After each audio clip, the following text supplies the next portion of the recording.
और बहुत सावधानी से इस बात का स्मरण करिएगा कि मानव शरीर भी मिल गया। मान लो मनुष्य का शरीर प्राप्त हो भी गया, मानव का शरीर मिल भी गया,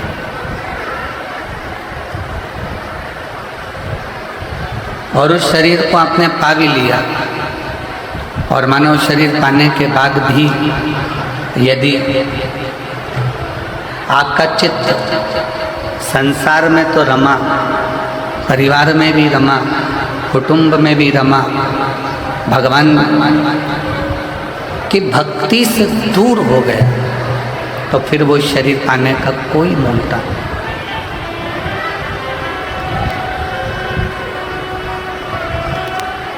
कितना सुंदर कहा है किसी ने कि सरकारी गोडाउन को, सरकारी वेयरहाउस को, प्राइवेट वेयरहाउस को, प्राइवेट गोडाउन को भरना सरल है।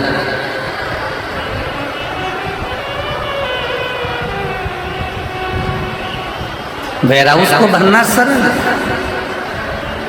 गोडाउन को भरना सरल है। एक वेयरहाउस को तृप्त करना सरल है, गोडाउन को तृप्त करना सरल है, पर संत कहते हैं, साधु कहते हैं, तपस्वी कहते हैं कि अपने मन को, इस चित्त को, इस आत्मा को, इस हृदय को तृप्त करना कठिन है, बहुत कठिन। एक भिक्षुक एक पात्र लेकर, एक कटोरा लेकर एक राजा के दरवाजे पर चले जाते हैं। राजा के द्वार पर जाते हैं, राजा के दरवाजे पर जाते हैं, और भिक्षुक जब राजा के दरवाजे पर जाता है और राजा के द्वार पर जाकर वो भिक्षा मांगता है। राजा ने पूछा कि तुम्हें क्या चाहिए, इस पात्र में क्या दिया जाए, पात्र में क्या भर दिया जाए, इस पात्र में क्या प्रदान कर दिया जाए। तब वो भिक्षुक कहता है कि मुझे तुमसे कोई बहुत सारा धन नहीं चाहिए, मुझे तुमसे बहुत सारी संपदा नहीं चाहिए, मुझे तुमसे कुछ वैभव नहीं चाहिए, मुझे तुमसे कुछ भी ज़्यादा नहीं चाहिए, केवल ये जो मेरा छोटा सा पात्र है,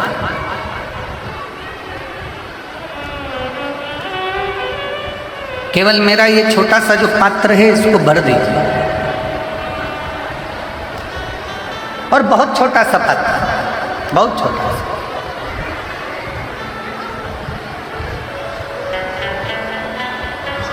राजा ने कहा भिक्षुक से कि विचार करिए कि आप किसके पास आकर खड़े हुए। यदि तुम आए हो, किसी के द्वार पर यदि तुम आए हो तो कुछ अधिकता में तो मांगो। नहीं नहीं महाराज, मुझे ज़्यादा कुछ नहीं चाहिए, केवल एक ये छोटा सा पात्र है, इसको भर दीजिए। अब राजा को लगा इतना छोटा सा पात्र है, ये तो तुरंत भर जाएगा। राजा उस पात्र को लेकर अपने राजकोष में पहुंचा, भंडार में पहुंचा।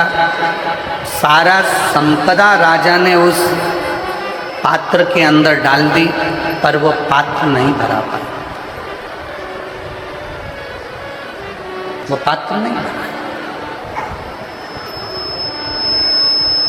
पूरी संपदा राजा ने उस पात्र में डाल दी, पूरी संपदा उस पात्र के अंदर डाल दी, पूरा उस पात्र के अंदर डाल दिया, पूरी की पूरी संपदा उस पात्र के अंदर डालते हैं, पूरी की पूरी संपदा। और जब पूरी की पूरी संपदा उस पात्र के अंदर डाल दी, पर वो पात्र नहीं भरा है। पात्र में डालने के बाद भी पात्र खाली की खाली। उस भिक्षुक से, उस फकीर से, उस भिक्षुक से कि ये पात्र में अपनी सारी संपदा डाली, सब कुछ ले जाकर डाल दिया है, इस पात्र के अंदर हमने सब कुछ डाल दिया, तो भी यह पात्र भराता क्यों नहीं। तब भिक्षुक ने संत ने कहा कि यह पात्र कोई साधारण सा नहीं है, ये मनुष्य के सिर की खोपड़ी है जिसमें कुछ भी भरते चले जाओ पर ये आखिरी में खाली की खाली ही रहती है। इस मन को और इस बुद्धि को भरने के लिए बहुत समय,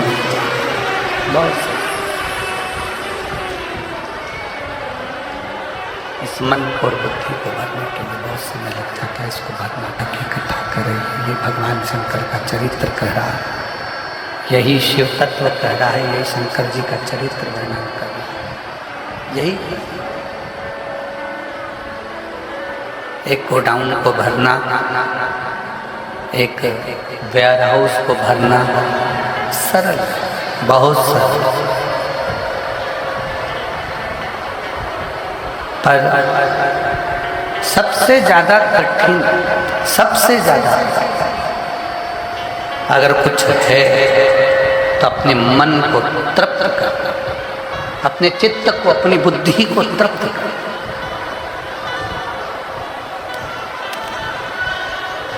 और दुनिया में वो दुनिया में वो तृप्ति कहीं प्राप्त नहीं हो सकती। वो तृप्ति दुनिया भर का वैभव, दुनिया भर का धन, दुनिया भर की सत्ता, दुनिया भर का सिंहासन, दुनिया भर की दौलत आपके पास यदि आ भी जाए तो भी आप तृप्त नहीं हो सकते। कब तक?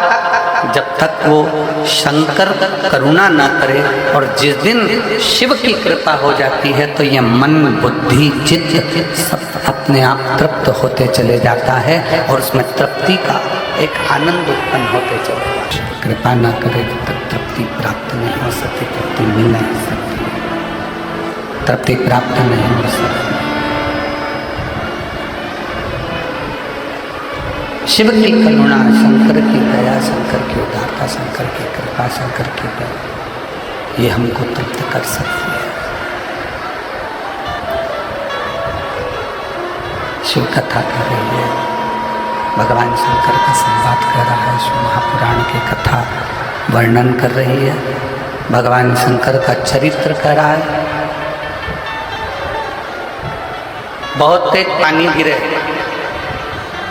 और बहुत तेज बारिश में आप छाता लगाकर बाहर आकर खड़े हो जाओ तो क्या पानी गिरना बंद हो जाएगा? जम के बोलो जरा, बंद होगा? नहीं।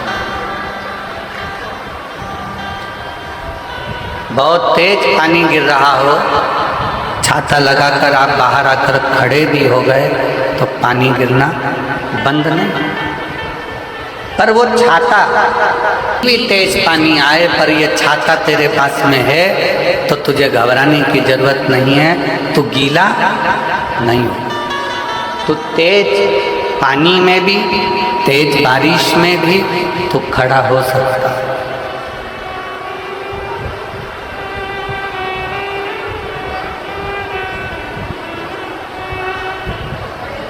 कितना भी तेज पानी गिर रहा है,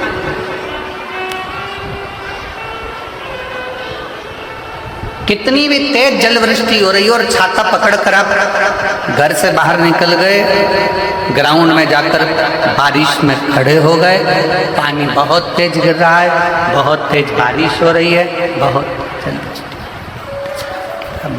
जलवृष्टि हो रही है, बहुत तेज पानी गिर रहा है, बहुत तेज जलवृष्टि हो रही है और उस छाते को पकड़कर आप खड़े हैं तो वो आपको बल दे।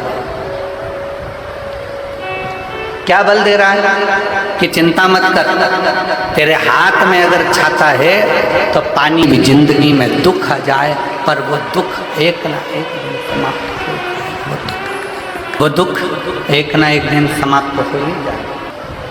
कोई तुमसे कह दे कि शिवपुराण की कथा सुनोगे तो तुम्हारी जिंदगी में दुख नहीं आएगा तो समझ लेना कि पक्का झूठ बोल। पृथ्वी पर अगर जन्म लिया है तो दुख सुख इस मानव के शरीर में चलते ही रहते हैं।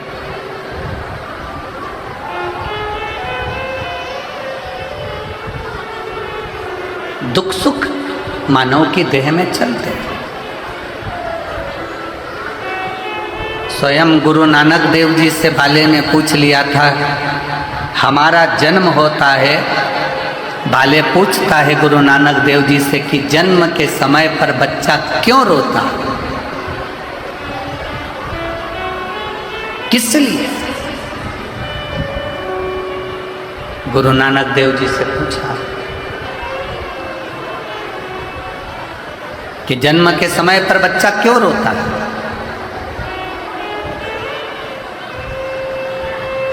गुरु नानक देव जी ने कहा, बाले, वो परमात्मा से जब कोई जीव दूर होता है, मृत्यु लोक में जाता है, पृथ्वी पर जाता है, और परमात्मा से जब वो दूरी बनाता है तो उस जीव की आंखों में आंसू आते हैं कि हे परमात्मा, अब मैं संसार सागर में जा रहा हूँ, पर इतना निवेदन है कि इस संसार सागर से जब मैं वापिस छूटूं तो तेरे पास छूटने के। कोई तुमसे कह दे कि हमारी कथा में आकर बैठ जाओ, तुम्हारे को दुख नहीं आने दूंगा। कोई तुमसे कह दे कि मेरे पास आकर बैठ जाओ, मैं तुम्हें तकलीफ नहीं आने दूंगा। तुम मेरे पास आ जाओ, मैं तुम्हें दुखी नहीं होने दूंगा। समझ लेना पक्का झूठ बोल रहा है। शिव महापुराण की कथा कहती है कि संसार में अगर जन्म लिया है तो दुख और सुख इन दोनों का सामना तो करना ही पड़ेगा। और राम जी का पृथ्वी पर जन्म हुआ तो राम जी ने सामना करा, भगवान कृष्ण का जन्म हुआ तो भगवान कृष्ण ने सामना किया। राम कृष्ण परमहंस जी पृथ्वी पर जन्मे, माँ जगज्जननी जगदम्बा से उनकी बात होती थी तो भी उन्होंने दुख का सामना करा। संत तुकाराम, संत नामदेव जी, मीराबाई, कर्माबाई, जितने राष्ट्र के संत हुए, अगर मृत्यु लोक पर जन्म लिए हैं तो दुख सुख का सामना तो करना पड़ा। ध्रुव जी महाराज, प्रहलाद जी महाराज, ऐसे कितने कितने जो मृत्यु लोक पर जन्म लेकर दुख और सुख के सामना करते हैं। दुख सुख का सामना तो करना पड़ा।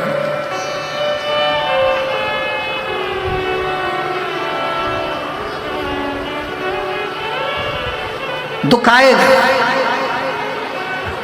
छाता बारिश को रोक नहीं सकता, बारिश आएगी, पर छाता व्यक्ति को बल देता है बारिश में खड़े होने का। दुख आएगा। मनुष्य देह मिली है, मानव का शरीर मिला है तो तकलीफ आएगी, पर ये शिव महापुराण की कथा आपको बल देती है उस दुख का सामना करने की, उस दुख को रोकने की, उस दुख में खड़े रहने की।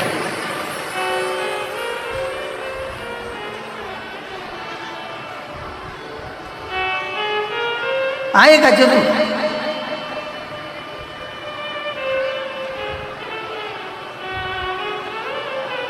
एक विश्वास,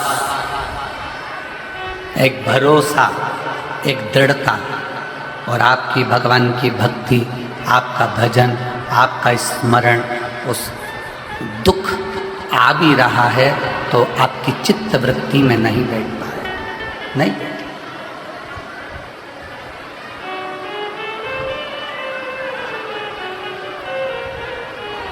बस एक स्मरण रहे, किम्मत बुरे कर्म कर बंदे, वरना पछताएगा। भगवान की आँखों से तू बच नहीं पाएगा, तू बच नहीं पाएगा।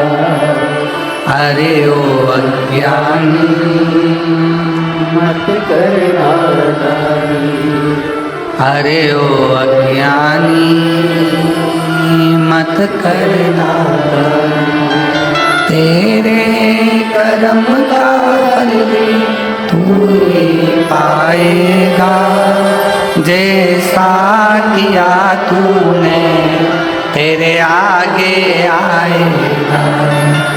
मत बुरे कर्म कर बंदे, वरना पछताएगा। भगवान की आँखों से तू बच नहीं पाएगा, तू बच नहीं पाएगा। अरे ओ अज्ञानी मत करना अरे ओ अज्ञानी मत कर। दुख आएगा पर तुम्हारा सुनी हुई शिव महापुराण की कथा, तुम्हारा चढ़ाया गया एक लोटा जल, तुम्हारा किया गया भगवान का भजन, उस दुख को तुम्हें महसूस नहीं होने, उस दुख को तुम्हारे भीतर प्रवेश नहीं। एक पत्र है, देखिए, अच्छा है।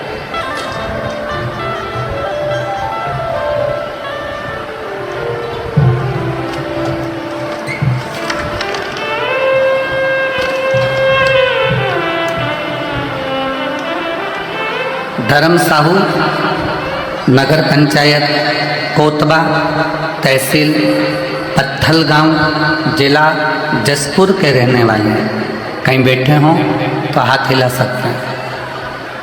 अगर कहीं बैठे हों तो हाथ हिला सकते हैं। धर्म साहू, नगर पंचायत कोतबा, तहसील पत्थल गांव, जिला जसपुर। आए हैं? आ जाइए, आ जाओ, आ जाओ, एक बेलपत्र लेकर आ जाइए।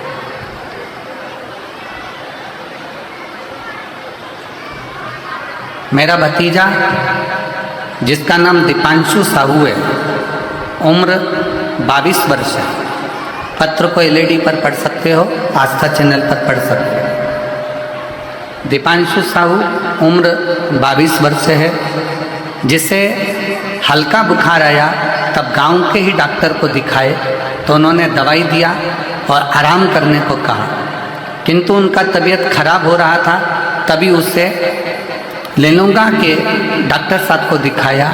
टेस्ट में पता चला कि उसको पीलिया हो गया, डेंगू पॉजिटिव आया। इसका बिलीरुबिन उसका बड़ा हुआ है। अब क्या करें? तब शरीर पूरा की पूरा उसका पीला हो गया था।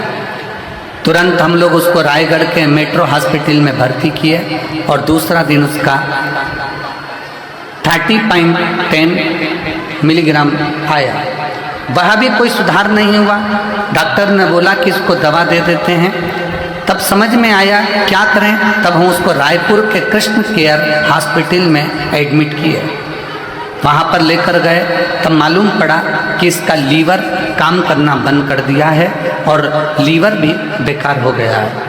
डॉक्टर ने उसको आईसीयू में डाल दिया और लीवर की व्यवस्था के लिए कह दिया। डॉक्टर ने कहा कि इसका लीवर बदलना पड़ेगा। हम लोग लीवर की व्यवस्था में लग गए और खूब आंखों में आंसू भरकर रोते रहे।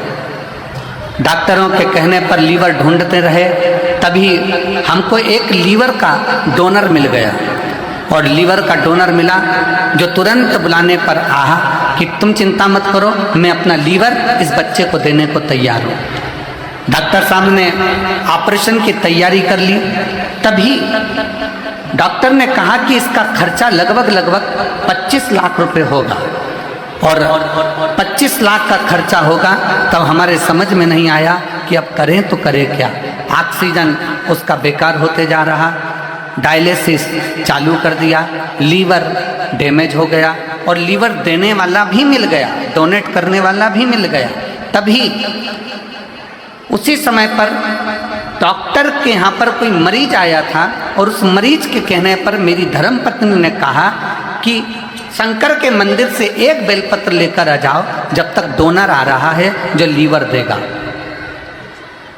एक बेलपत्र लेकर आ जाओ। धर्मपत्नी तुरंत कही और मंदिर शिव के गए, एक बेलपत्र लेकर आए, शंकर जी को जल चढ़ाया, श्री शिवाय नमस्तुभ्यम का जाप करना प्रारंभ करा और बाबा से विनती करी, बाबा अगर मेरा भतीजा आज की ही तारीख में ठीक होगा, जहाँ भी कथा हो रही होगी वहाँ मैं जरूर आऊँगी। डॉक्टर ने ऑपरेशन की तैयारी करी, लीवर डोनेटर आ गया, ऑपरेशन थिएटर में ले गए। जैसी दूसरी जांच प्रारंभ हुई, इतनी देर में जो डायलिसिस हो रहा था, डॉक्टर ने कहा इसका डायलिसिस की ज़रूरत नहीं है। ऑक्सीजन बढ़ने लगा और धीरे धीरे लीवर ने काम करना प्रारंभ कर दिया। लीवर काम करना प्रारंभ करा, डोनेटर देखता रहा और डोनेटर ने कहा कि अगर लीवर चाहिए तो मैं बैठा हूँ। डॉक्टर ने मना कर दिया, अब इसको लीवर देने की ज़रूरत नहीं है। इसके लीवर ने काम करना, किडनी ने काम करना प्रारंभ कर दिया। और मैं आज बाबा को धन्यवाद देने के लिए आया हूँ। पूरी रिपोर्ट भी साथ में लगाया हूँ जो कि डॉक्टरों ने दी थी, जिसके अंतर्गत लीवर किडनी दोनों डैमेज हुई थी। साधु भाई एक बार जोरदार ताली बजाइए। निवेदन करूँगा, दुनिया की दृष्टि में ये केवल शिव महापुराण का पंडाल है। दुनिया की दृष्टि में ये केवल शिव महापुराण का पंडाल है, पर जो इस पंडाल में आकर बैठ जाता है, शिव महापुराण की कथा कहती है, वो पंडाल नहीं, वो पिता का घर है और पिता आपकी बात को सुनता है और वर प्रदान करता है। ये शिव है। अकाल मृत्यु वो मरे जो काम करे चंडाल का, और काल उसका क्या बिगाड़े जो भक्त हो महाकाल का। जो शंकर की आराधना में डूबा, जो शिव की उपासना में डूबा,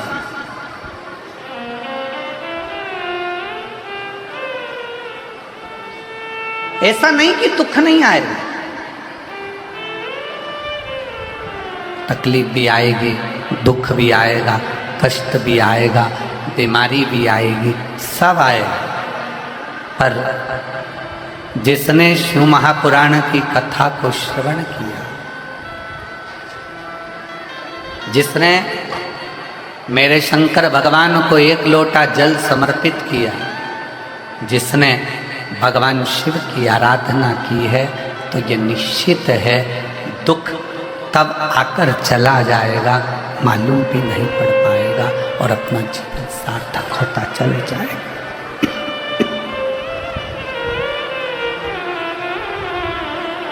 कब आएगा, कब जाएगा, मालूम।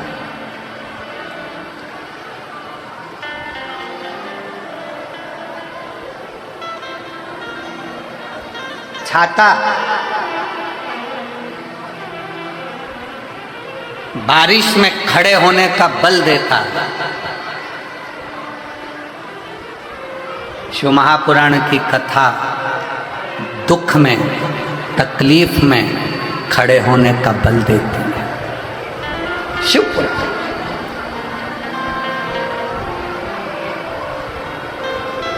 बहुत दुख है, बहुत तकलीफ है, बहुत कष्ट है,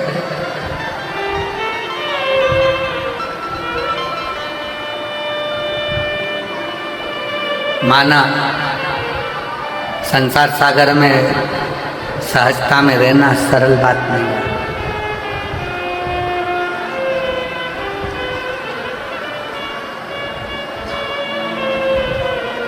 कई लोग कहते हैं गुरुजी आज के ज़माने में दया करो तो दुख प्राप्त होता है, दया ही दुख का कारण है। अब आप लोग जरा अंदाज़ा लगाइएगा, जब जब सोशल मीडिया को देखोगे, जब जब यूट्यूब पर घूमोगे, जब जब आप इंस्टाग्राम पर जाओगे, जब जब आप फेसबुक पर जाओगे, जब जब आप व्हाट्सएप पर जाओगे, आप सोशल मीडिया को छानोगे तो दिन भर 24 घंटे लोग वो मोदी जी को गाली देते हुए मिलेंगे। मोदी जी ने ये कर दिया, मोदी जी ने वो कर दिया, मोदी जी ने ये कर दिया, मोदी जी ने वो कर दिया, 24 घंटे। पर अगर आज संपूर्ण भारत की भूमि पर, पूरा संपूर्ण भारत की भूमि अगर आज भगवामय नजर आ रही है तो ये उन्हीं की देन है जिसने किसी ना किसी रूप में सनातन धर्म को मजबूत किया। बोल बम का नारा है, बोल बम का नारा है, सारी समस्या का हल। भले ताने दिए जाएं, भले अपशब्द किया जाए, भले आड़ा टेढ़ा बोला जाए, पर सनातन की मजबूती है।